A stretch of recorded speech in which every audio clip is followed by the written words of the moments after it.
so waxed. I find my needs in 5 places. I ain't never need to leave, huh? 5 stations. I got my kitchen in my room. My basement, I got a bottle filled with shrooms. I got basic, I got some Lindsay for your low hair. I got a pocket full of weed. I bet the world is going nowhere if they anything like. Alright guys, how are we? Let me just turn down this aircon. So we've just wrapped up legs in Ultraflex Derby. I've kept saying Derby in the last couple of videos, and it's actually Ultraflex Derby. So don't know why the Brits don't just spell it with an A instead of an R, but it is what it is. So gym, can't see it there, but anyway, gym was absolutely packed full of people today, packed, and it was like a fucking sauna in there. It's 28 degrees here at the moment in the UK, so too hot for Dara, much too hot for Dara. This is the 3rd t-shirt I've worn today, so thankfully I actually did an explosive fibre shoot and I got quite a lot of t-shirts because I wore a fresh one for my training session after I did the shoot, and I've just put on another fresh one now again for the drive home because man was saturated. I must be after drinking, I'd say 4.5 litres of water during my training session there, and I still feel dehydrated as fuck. So I'm a little bit behind on my day. Normally I have my post-workout meal at 3:30. It is now, well, 12 minutes to 4, so I'm not too late. I'm not too late really, but I'm very anal about that sort of stuff. So I have the meal with me in the car. We have got our trusty chicken and rice, and we've also got our even trustier no, that's not what I'm looking for, but our even trustier pink Himalayan salt, and our even trustier again. Oh, you're fucking messing. I don't have it, do I? Well, that makes me look like some fucking retard.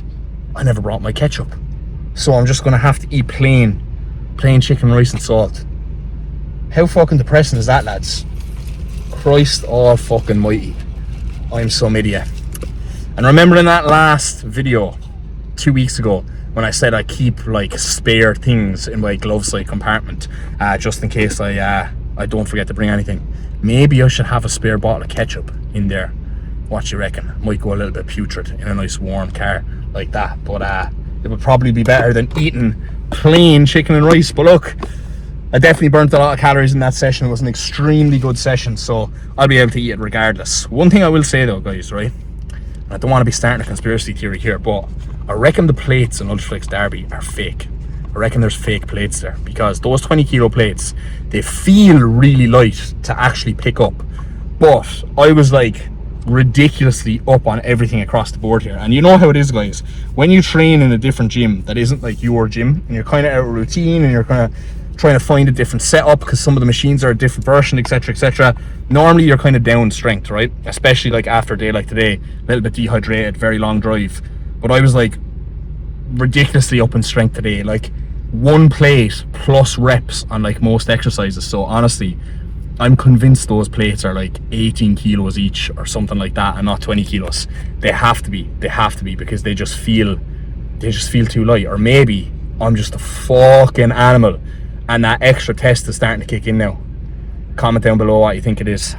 But anyway, guys, I'm gonna eat this meal and I'm gonna hit the road because I actually hit a little bit of traffic on the way down, and if I hit that traffic on the way back, I might be late collecting Chloe from the train station. So we'll leave that there, guys, and I'll catch up with you in a little bit. Yes, my people, what is going on? Welcome back. Oh, that was a good clap, wasn't it? Nailed that one, absolutely fucking nailed it. So it is the next day. We're obviously back from Ultraflex Derby. We're back home in Rotherham. It's 2 days later actually, and we are in for push today. But before we can do that, I need to throw together my pre-workout meal. So I'm gonna go through that now. Fucking flies. I'm going to go through that now with you. Same pre-workout meal you would have always seen. And I'll talk you through a couple of updates as to where we're at the moment, okay? So, body weight this morning was 104.15. So, we're sitting roughly around 5 kg up, right? Since we finished the mini cut in just over 7 weeks, approaching 7.5 weeks now. So, not too bad of a rate of gain, I suppose you could call it. Now, when I came back to Rotherham initially from Ireland, we've seen a big enough kind of jump up of 2 kilos, but it's been very steady from here. Last week, we were 1.5 pounds exactly up on average, which is pretty much the exact rate of gain I would like to maintain for the remainder of this push-up.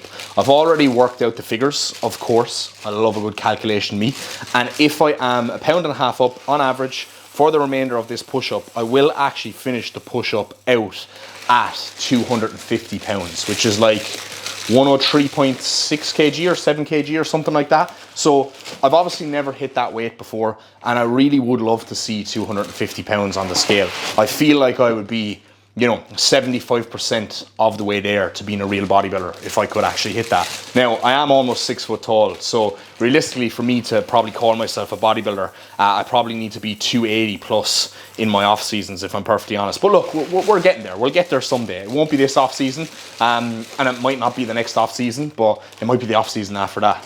Hopefully, hopefully we'll be getting close to being a pro then at that stage. Definitely not an open pro, a classic pro. And you know, I might even have the structure to do that, but you know, there's only one way to find out, isn't there? So let me just take out my shake, which I prepared earlier. I'm kind of like Gordon Ramsay here, but just a bodybuilder, just Gordon Ramsay if he took tren. Only I'm probably half as angry as Gordon Ramsay, so, and I don't take any tren, but yeah. Anyway, guys, hopefully this banana is not completely fucking mouldy. I really should put the bananas in the fridge now that the weather is a lot hotter, because they just fucking turn to mush after a couple of days, don't they? But anyway, we've got 130 grams of cereal here, 100 grams of banana, and we've got 50 grams of whey protein. So this is going to go down a treat just before we actually train push. And then after this, I actually do need to prepare my chicken for my post-workout meal, as I had a meal already prepared for this morning from last night, as I did actually make a little substitution to my meal plan. I've been having 4 chicken and rice meals on my training days, so I decided to just sub one of those out for an extra oats and whey meal, because to be honest, I'm finding when I'm getting home a little bit later from the gym, if I have quite a long session, nailing 3 chicken and rice meals in the evening time when there's so much heat, it's just sitting on my digestion a little bit heavier. So I actually prefer to just have a bowl of oats with some fruit and a creamy. Cools me down a little bit, and it's a little bit sweeter, and it's just more preferential, right? So I still haven't gone through a full day of eating. I really need to do one of those for you guys very soon, especially because they tend to do a little bit better views wise, don't they? But anyway, that's where we're at body weight wise. We're feeling good. Cycle has now completely topped out, right? So literally just test primo mast. I am waiting on my order to get some GH back in, and actually, since I pulled the GH out, right, I was taking the insulin for a while.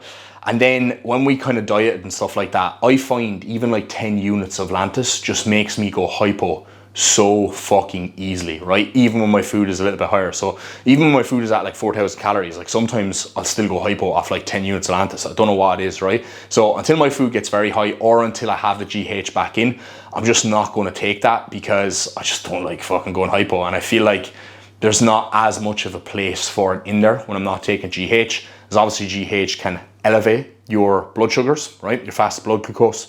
So normally when I have my insulin in is when I'll have the GH in as well. But I'm looking forward to getting that back in, because even just with the way I'm at now, I feel quite full. I feel like I'm bursting full on a fucking daily basis, especially post session. And I feel like my body weight is coming up nicely. I think when I get the GH and the Lantus back in, I'll probably see like a 2 kg jump on the scales just with water weight. But I feel like it might add an extra layer of fullness on top of the fullness I feel I already have at the moment.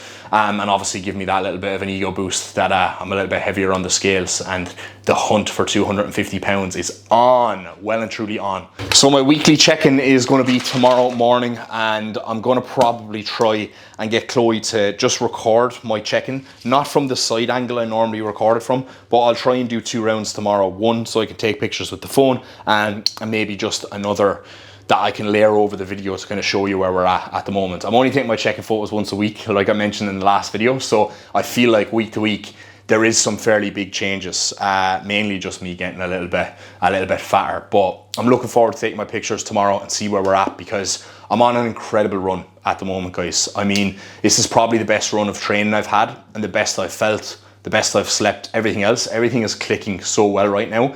and I've never probably had a period as long as this where everything has been going as good. And I feel like you'll always get peaks and troughs in bodybuilding, right? Not everything is linear. Sometimes you have periods where things go wrong, or you don't feel good, or your digestion is off, or your sleep is shit, or whatever. But when things click, you really have to capitalize on that. So I'm just trying to hold everything where it's at right now as perfectly as I can.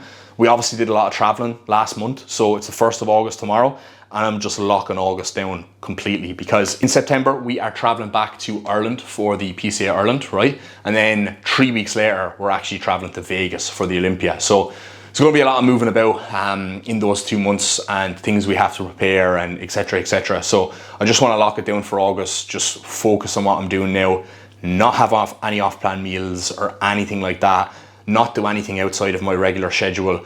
I'm literally just living in a fucking box, to be honest. Like, I'm not really doing much outside of just like work and bodybuilding at the moment. And to be honest, when I do that, I feel like that's always when I make the most amount of progress. Now, I do need to go to the cinema with Chloe at the weekend and give back to her a little bit, as I've kind of been putting that off for a while. But yeah, I'm terrible, guys. Like, even small little things like that, like even just going to the cinema 3-4 hours out of your weekend, I feel like sometimes it's just so much of a disruption to me mentally that I just don't want to do it, right? I just love when I'm in routine, love when I'm locked in, love when I'm making progress. And when I am making the progress I'm making right now, I literally do not want to change a single fucking thing for fear that it'll just unravel. You know what I mean? So hopefully someone who's watching this can actually relate. And I'm not saying you need to live like a complete fucking monk to make progress, but the more you do, you know, the more you do, the more progress you make, guys. I'm going to be real with you. Jay Cutler was right when he said, I lived in a fucking box to be the best. If you want to make the most amount of progress possible, you kind of have to go into monk mode every now and again and just live in a box and just lock in fully and give your full fucking commitment to the process, and you'll be surprised what you can actually achieve. So that's the last of the rambling, guys. These fucking Cocoa Pops and Rice Krispies are going to go soggy now, so I'm going to neck these into me now, and I might catch up with you in the gym. Alright, my people, so we are back in action, and I'm going to run through yesterday's physique update. So here we are, guys, sitting at, what was I yesterday? Let me just double check that for you now, just so I don't get it absolutely wrong. I was 103.7 yesterday, okay? So a little bit of a decrease from the day before. I've been kind of seeing that trend lately where my body weight will like drop by like 1.5 pounds, 2 pounds, then it'll come up by 2 pounds, then it'll drop again. It's been kind of like that for like the last, I would say, week and a bit, but it's all good. We were actually 104.7 this morning, so a kilo up, and I imagine that's that 5 units of GH gone back in. But I actually got a mega sleep last night, slept over 8 hours, 2 hours of REM sleep, 1.5 hours of deep sleep. Oof, tremendous. So looking forward to seeing the fullness kicking in from the GHs. Like I already said in this video, I feel extremely full at the moment. Like, this is just fasted first thing in the morning, flat coming out of bed, but I think I look pretty lean here. And I actually, before I sent these to Cuba, I put some comparisons together of when I finished the mini cut at 91.1 kilos to here at 103.7 kilos, all right? And there's almost 5 kg the difference, but from the day before, like I was 104.2, so 104.7 now, about 5 kilos in the difference, right? And it was genuinely like a game of spot the difference, trying to notice the changes in my body composition. Like, I feel like I'm a touch softer, but honestly not that much, but just a good chunk fuller. And you know, even with like water weight, fullness, glycogen, etc., being 5 kilos up without the body composition really changing that much is very, very promising. So looking forward to just continuing on at the moment now and just trying to make this the most productive push-up yet. I think every single push-up you do should be the most productive yet, as you learn from, you know, the lessons and the mistakes and everything else from some previous push-ups. So that's how we're looking, guys. Let me know if you've got any questions for me down below in the comments, or anything you want me to answer or run through in next week's video. But there's a physique update. So that is a wrap for this week's YouTube video, guys. As mentioned in the previous clip, if you have anything that you'd like to see or you'd like to get me to run through over the next couple of videos, then please do drop a comment down below. But thank you very much for watching. Like always, guys, do not forget to like the video. Do not forget to subscribe if you are new to the channel, and we'll catch you in the next one.